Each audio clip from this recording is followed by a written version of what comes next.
Hello members, this is Aman from अपनो stocks. तो कल हम लोगों ने बोरोसिल रिन्यूएबल्स पे एक वीडियो तैयार किया था जिसमें हम लोगों ने एक क्रिटिकल प्राइस पॉइंट बताया था। तो स्टॉक ने आज फाइनली उसके ऊपर क्लोज कर दिया है दूसरी बार। दूसरा हमने उसमें टारगेट आइडेंटिफाई किया था, तो आप चेक कर सकते हैं उस वीडियो को कि किस तरह से टारगेट निकाला गया था और क्या वो प्राइस पॉइंट था जो हमने स्पेसिफाई किया था कि अगर उसके ऊपर दूसरी क्लोजिंग आ जाती है या कॉन्टिन्यूस क्लोजिंग आ जाती है तो शायद फर्दर स्टॉक में स्ट्रेंथ आ सकती है। तो जिस स्टॉक को हम लोग अब डिस्कस करने वाले हैं उसका नाम है गोवा कार्बन। यूनिक तरह का स्टॉक है, बहुत शार्प वॉलेटाइल स्टॉक है, बहुत शार्प मूवमेंट्स देता है। जब एक रेंज को ब्रेकआउट करता है, एक रेंज का ब्रेकआउट देता है या फिर किसी पर्टिकुलर पैटर्न का ब्रेकआउट देता है, बट जब एक रेंज में होता है तो बहुत पकाने वाला स्टॉक भी है। ये बहुत धीरे धीरे एक ही रेंज में घूमता रहता है। तो इस स्टॉक को हम लोग आज डिस्कस करने वाले हैं। दो तीन चीजें हैं जो हम बताएंगे आपको। एक तो इस स्टॉक ने भी आज एक क्रिटिकल प्राइस पॉइंट के ऊपर दूसरी क्लोजिंग दे दी है, वो है 419.68 का। तो इस पर्टिकुलर प्राइस पॉइंट के ऊपर दूसरी क्लोजिंग आने का ये मतलब निकलता है तो कि कहीं ना कहीं इस स्टॉक में शायद अब और स्ट्रेंथ आ सकती है। तो क्या पॉसिबिलिटी हो सकती है कि या तो स्टॉक यहीं से ऊपर मूव करता रहेगा या फिर वो इस प्राइस पॉइंट पर सपोर्ट लेगा, जब नीचे गिरेगा उसको टच करेगा और फिर वापस ऊपर जाने की कोशिश करेगा। ये आपको सब नजर आएगा गोवा कार्बन के डेली चार्ट पे, यानी कि एक दिन के चार्ट पे। बट जो अब हम लोग डिस्कस करने वाले हैं वो है एक घंटे के चार्ट के बेसिस पे।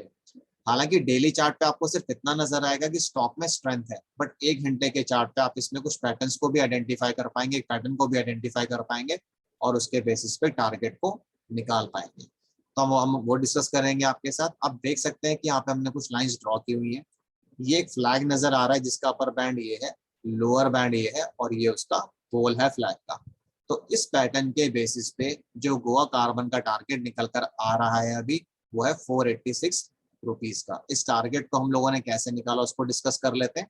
अगेन आपको ब्रेकआउट प्राइस को आइडेंटिफाई करना पड़ेगा जो कि 453 रुपीज है इस केस में, और लेंथ ऑफ द पोल को आइडेंटिफाई करना पड़ेगा। तो ब्रेकआउट प्राइस 453 हो गई, लेंथ ऑफ द पोल जो है वो 33.31 है। जब आप इन दोनों वैल्यूज को ऐड कर देंगे तो जो टारगेट निकल कर आता है वो है 486 रुपीज का। तो ये तो पता चल गया कि टारगेट निकाला कैसे गया, टेक्निकल पैटर्न कौन सा था। और अगर हम इसको ना भी कंसीडर करें, हम सिर्फ रेंज का ब्रेकआउट ले, तब भी कुछ ना कुछ टारगेट इसमें निकल कर आएगा ही आएगा। बट जब ये ऊपर जाने की कोशिश करेगा तो इसको रेजिस्टेंस मिल सकती है आज के हाई पे जो कि अराउंड 465 के है। एग्जैक्ट वैल्यू जो है वो है 464.80। यहाँ पर ये रेजिस्टेंस खा सकता है थोड़ी बहुत, बट अभी भी हम ये नहीं कहेंगे कि ये टारगेट जल्दी मीट हो जाएगा क्योंकि अभी कंफर्मेशन नहीं आई है ब्रेकआउट की। ब्रेकआउट हो गया है पैटर्न का, बट कंफर्मेशन के लिए हमें एक दो क्लोजिंग्स और चाहिए होंगी 453 के ऊपर। आज जो प्राइस ने क्लोज किया है वो है अराउंड 455। तो अगर कल भी 453 के ऊपर क्लोज आ जाती है लगातार दो तीन एक एक घंटे कैंडल्स की, तो हम कह सकते हैं कि कहीं ना कहीं स्टॉक में फर्दर स्ट्रेंथ आ सकती है और फिर ये 486 का टारगेट भी जल्दी ही मीट कर सकता है। तो मतलब हमने यहाँ पर लिख दिया कि flag pattern breakout given confirmation awaited. ये ब्रेकआउट आ गया है पर कंफर्मेशन का भी हमें इंतजार है। तो हो सकता है कि जो पहली कैंडल बने एक घंटे की उसी में ये कंफर्म हो जाए और फिर ये अपसाइड देना शुरू कर दे। तो अगर आपने कभी गोवा कार्बन का नाम नहीं सुना है तो आप इस स्टॉक को मॉनिटरिंग पर्पसेस के लिए कल देख सकते हैं कि क्या होता है।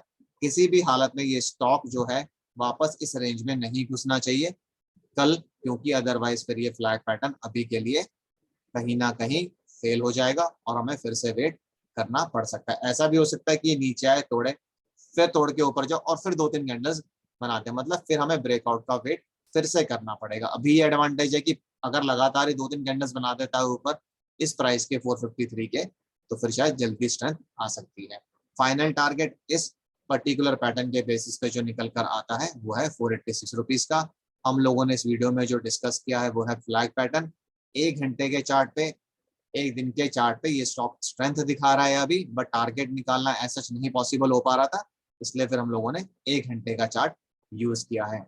अगर ये टारगेट आ जाता है 486 का तो फिर हम फ्यूचर टारगेट्स जो होंगे वो भी निकालने की कोशिश कर सकते हैं on the basis of patterns which get formed in the future. तो अगर आपको स्टॉक से रिलेटेड कुछ भी कंसर्न्स, क्वेरीज या सजेशंस हो तो आप उनको कमेंट बॉक्स में डाल सकते हैं। हम उनका रिप्लाई करने की कोशिश करेंगे जल्दी से जल्दी। और इसी के साथ मैं इस वीडियो को एंड करूंगा। This is Aman signing off. Bye bye.